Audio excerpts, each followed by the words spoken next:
Hello friends, I am Hiral Bhavsar. Welcome to my YouTube channel life in biology. So हमारा आज का topic है defence barriers of innate immunity. तो जैसे हमने आगे के वीडियोस में भी देखा कि इनेट इम्यूनिटी के टोटल 4 डिफेंस बैरियर्स हैं। फर्स्ट हमने देखा एनाटॉमिकल बैरियर, आज सेकेंड है फेगोसाइटिक बैरियर। तो अगर आपको एनाटॉमिकल बैरियर और इंट्रोडक्शन की वीडियोज़ चाहिए तो उसकी लिंक हमारे इस वीडियो के डिस्क्रिप्शन बॉक्स में दी हुई है। नाउ फर्स्ट ऑफ ऑल हम देखेंगे कि फेगोसाइटिक बैरियर वर्क क्या करता है। फेगोसाइटिक बैरियर एक प्रोसेस करता है जिसमें वो पैथोजेनिक पार्टिकल्स जो 0.5 माइक्रोमीटर से बड़े उन्हें एंगल्फ करके उसे किल कर देता है।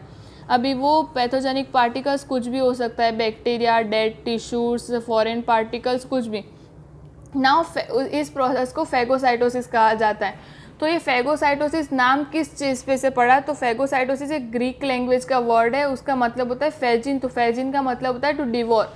डिवोर मतलब किसी भी चीज़ को क्विकली खाना या उसे किल करना। काइटोस का मतलब है सेल एंड ओसिस का मतलब है प्रोसेस। तो पूरा फेगोसाइटोसिस का मतलब हुआ कि किसी भी चीज़ को या किसी भी पैथोजेनिक पार्टिकल को क्विकली खाना या उसे किल करना सेल के through. Now what is phagocytes? तो फेगोसाइट्स वो होते हैं कि जो फेगोसाइटोसिस की प्रोसेस करते हैं, जो सेल फेगोसाइटोसिस की प्रोसेस करते हैं उसे हम फेगोसाइट्स कहते हैं। ना जैसे हम इमेज में देख सकते हैं कि जो न्यूक्लियस कंटेनिंग एक सेल है जो पैथोजन के साथ बाइंड हो रहा है प्रोसेस के लिए फेगोसाइटोसिस की, तो उससे हम फेगोसाइट्स कहते हैं। तो फेगोसाइट्स जो होते हैं ना, जो सेल्स, वो मोस्टली वाइट ब्लड सेल के टाइप्स होते हैं। Now types of phagocyte. Phagocyte हमारी बॉडी के सेल है, उस जो फेगोसाइटोसिस की प्रोसेस करते हैं उसे फेगोसाइट्स कहते हैं। उसके मेनली दो टाइप्स हैं।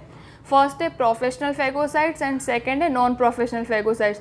तो इसे हमने कैसे क्लासीफाई किया है? तो प्रोफेशनल फेगोसाइट्स मतलब कि जो इनका मेन वर्क है फेगोसाइटोसिस की process, and non professional phagocytes क्या होते हैं कि वो फेगोसाइटोसिस की प्रोसेस तो करते हैं पर वो उनका मेन वर्क नहीं है, उनकी बॉडी की अदर एक्टिविटी उनका मेन वर्क है। तो पहले हम देखेंगे कि प्रोफेशनल फेगोसाइट्स कौन से। तो फर्स्ट है neutrophil, second monocytes, third macrophages, fourth dendritic cell and 5 है mast cell. Then non professional कौन से है? तो वो है fibroblast and osteoblast. Now phases of phagocytosis. Phagocytosis की जो प्रोसेस है वो 4 स्टेजेस में कंप्लीट होती है। फर्स्ट है attachment stage, second engulfment stage, third है सिक्रीशन स्टेज एंड फोर्थ है किलिंग और डिग्रेडेशन स्टेज। नाउ इसमें हम इमेज में देख सकते हैं कि चारों स्टेजेस कैसे वर्क करते हैं। तो फर्स्ट जैसे फर्स्ट 2 इमेज में हम देख सकते हैं कि जो फेगोसाइट है उसके साथ पैथोजन कैसे बाइंड होता है, तो उसे हम अटैचमेंट स्टेज कहते हैं। देन थर्ड इमेज में हम देख सकते हैं कि जो पैथोजन है वो फेगोसाइट सेल ने उसे एंगल्फ कर लिया, तो उसे हम एंगल्फमेंट स्टेज कहते हैं। थर्ड है सिक्रीशन स्टेज, मतलब जो फेगोसाइट सेल के लाइसोसोम हैं वो अपना एंजाइम रिलीज करते हैं पैथोजेनिक पार्टिकल के डीग्रेन्युलेशन के लिए, तो उसे हम सिक्रीशन स्टेज कहते हैं। लास्ट इमेज है उसमें हम देख सकते हैं कि जैसे पार्टिकल से उसे किल करने के लिए जो प्रोसेस होती है उसे हम किलिंग स्टेज कहते हैं। तो इस इमेज में दिख रहा है कि कैसे पूरी फेगोसाइटोसिस की प्रोसेस वर्क करती है। नाउ फर्स्ट स्टेज है अटैचमेंट स्टेज, इसे हम ऑप्सोनाइजेशन भी कहते हैं। ऑप्सोनाइजेशन का मतलब क्या होता है कि फेगोसाइटिक सेल और पैथोजन के बीच में कैसे बॉन्ड बनता है। तो कोई भी पैथोजेनिक पार्टिकल डायरेक्टली किसी भी फेगोसाइटिक सेल के साथ बाइंड नहीं हो जाता, तो हमारी बॉडी के जो ऑप्सोनिन्स होते हैं वो पैथोजेनिक पार्टिकल्स को कोट करते हैं फेगोसाइट सेल के साथ बाइंड होने के लिए, और जो कोट करते हैं तो उसके करस्पॉन्डिंग रिसेप्टर होते हैं वो हमारे फेगोसाइटिक सेल पे प्रेजेंट होते हैं। नाउ जो ऑप्सोनिन्स है वो मेन 2 ऑप्सोनिन्स है जो हमारे सीरम में प्रेजेंट होते हैं। फर्स्ट है आईजीजी एंड सेकंड है C3b। तो आईजीजी क्या करता है कि आईजीजी एफसी फ्रेगमेंट है वो उससे पैथोजन को कोट कर लेता है, तो उसका जो रिसेप्टर होता है वो फेगोसाइटिक सेल पे प्रेजेंट होता है। एंड C3b क्या करता है कि C3b के भी जो फ्रेगमेंट्स है वो पैथोजेनिक पार्टिकल्स को कोट कर लेते हैं और उसका करस्पॉन्डिंग रिसेप्टर फेगोसाइटिक सेल पे प्रेजेंट होता है। तो आईजीजी एंड C3b के जो फ्रेगमेंट्स है जो पैथोजेनिक पार्टिकल्स पे कोट हो चुके हैं वो फेगोसाइटिक सेल के साथ बाइंड हो जाता है उसके रिसेप्टर के थ्रू। नाउ इसमें हम देख सकते हैं ऑप्सोनाइजेशन की प्रोसेस कि जो ये ऑप्सोनाइज सेल है उसमें C3b एंड FC रिसेप्टर के जो फ्रेगमेंट्स है वो कैसे फेगोसाइटिक सेल के रिसेप्टर के साथ बाइंड होते हैं और एक पूरा कंप्लीट सिस्टम बनाते हैं। उसके बाद ही ये कंप्लीट एक्टिवेशन स्टार्ट होता है फेगोसाइटोसिस का। नाउ सेकेंड स्टेज है एंगल्फमेंट स्टेज। तो जैसे ही एक बार अटैचमेंट स्टेज कंप्लीट हुआ, मतलब फेगोसाइटिक सेल और पैथोजन एक बार अटैच हो गए, तो एंगल्फमेंट स्टेज स्टार्ट होता है। वो कैसे होता है कि उसमें जो फेगोसाइटिक सेल है वो दोनों साइड से स्यूडोपोड्स को डेवलप करता है। वो क्या करता है कि जो स्यूडोपोड्स है वो एक दूसरे के साथ ऑपोजिटली बाइंड हो जाते हैं और एक पूरा एनवेलप क्रिएट करते हैं पैथोजन के अराउंड।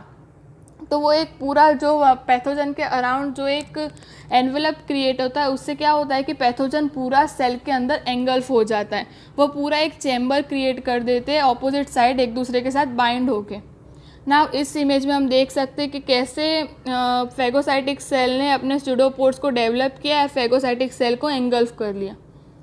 नाउ थर्ड है सिक्रीशन स्टेज। तो सिक्रीशन स्टेज में क्या होता है कि जैसे ही एक बार वो सेल एंगल्फ हो गया, उसके बाद जो फेगोसाइटिक सेल के लाइसोसोम होते हैं वो अपने एंजाइम्स रिलीज़ करना स्टार्ट करता है। इस स्टेज को हम डीग्रेन्युलेशन स्टेज भी कहते हैं। अभी इसमें क्या होता है कि लाइसोसोम के बहुत सारे एंजाइम्स हैं जो रिलीज़ करते हैं। उसमें से कुछ एंजाइम ऐसे हैं जो बैक्टीरिया को डाइजेस्ट कर देते हैं।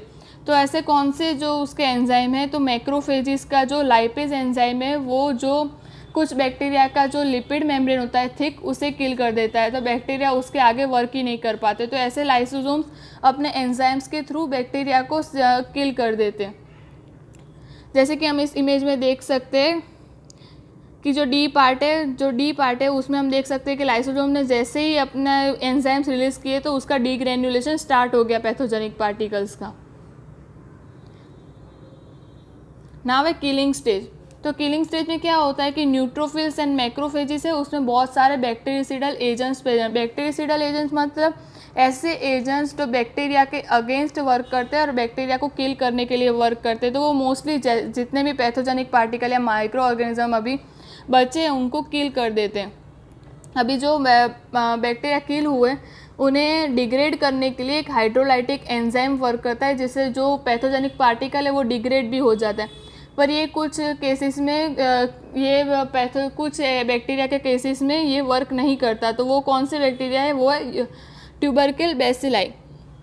तो जो एंटी माइक्रोबियल एजेंट है वो दो मैकेनिज्म से वर्क करते हैं। फर्स्ट है ऑक्सीजन डिपेंडेंट एंड सेकेंड है ऑक्सीजन इंडिपेंडेंट। तो फर्स्ट ऑक्सीजन डिपेंडेंट मैकेनिज्म मतलब ऑक्सीजन की प्रेजेंट में कैसे बैक्टीरिया को किल करते हैं। तो कुछ हमारी बॉडी के ऐसे ऑक्सीजन रिच मॉलिक्यूल्स है, उसके थ्रू किलिंग प्रोसेस होती है जिसे हम ऑक्सीजन डिपेंडेंट मैकेनिज्म कहते हैं। तो जैसे ऑक्सीजन का कंजप्शन बढ़ता है उस मॉलिक्यूल में, तो वो फॉर्मेशन ROS का फॉर्मेशन इंक्रीज करता है। ROS का मतलब क्या होता है कि रेस्पिरेटरी बर्स्ट। अभी जैसे ही रेस्पिरेटरी बर्स्ट इंक्रीज होगा तो NADPH फेगोसोम ऑक्सीडेज की एक्टिविटी इंक्रीज होगी। अब NADPH ऑक्सीडेज की जैसे ही प्रेजेंट बढ़ेगी तो वो सुपर ऑक्साइड आयन को प्रोड्यूस करेंगे। अभी सुपर ऑक्साइड आयन है वो एक बैक्टीरियसिडल एजेंट है जो बैक्टीरिया को किल करता है, वो ऑक्सीजन रिच कंपाउंड है। तो ऐसे पूरी प्रोसेस के through oxygen dependent mechanism bacteria को किल कर देते हैं। देन सेकेंड है ऑक्सीजन इंडिपेंडेंट मैकेनिज्म। तो ऑक्सीजन इंडिपेंडेंट मैकेनिज्म में क्या होता है कि कुछ ऐसे एजेंट होते हैं जो ग्रेन्यूल्स के थ्रू रिलीज होते हैं, जिन्हें फेगोसाइटोसिस के जो सेल होते हैं उसमें से ग्रेन्यूल में से रिलीज होते हैं, जिन्हें ऑक्सीजन की नीड नहीं होती बैक्टीरियसिडल एक्टिविटी के लिए। मतलब बैक्टीरिया या किसी भी पैथोजेनिक पार्टिकल्स को किल करने के लिए उन्हें ऑक्सीजन की ज़रूरत नहीं होती। पर उसमें बहुत सारे प्रोटीन्स फैक्टर्स इंक्लूड होते हैं। तो उसमें कौन कौन से प्रोटीन्स एंड फैक्टर्स इंक्लूड होते हैं, तो फर्स्ट है लाइसोसोमल हाइड्रोलेज, सेकेंड है परमिएबिलिटी इंक्रीजिंग फैक्टर्स, थर्ड है डिफेंसिन्स एंड फोर्थ है cationic proteins. Thank you. Quiz time. आपको इस क्विज़ का आंसर नीचे हमें कमेंट बॉक्स में देना है। और ये हमारी कॉन्टैक्ट डिटेल्स है। अगर आपको पेड नोट्स, असाइनमेंट्स या प्रेजेंटेशन चाहिए तो आप हमारे मेल आईडी पे मेल कर सकते हैं या फिर हमें इंस्टाग्राम पे DM कर सकते हैं। अगर आपको मेरी वीडियो पसंद आई है तो please like and share my video and subscribe my channel. Thank you.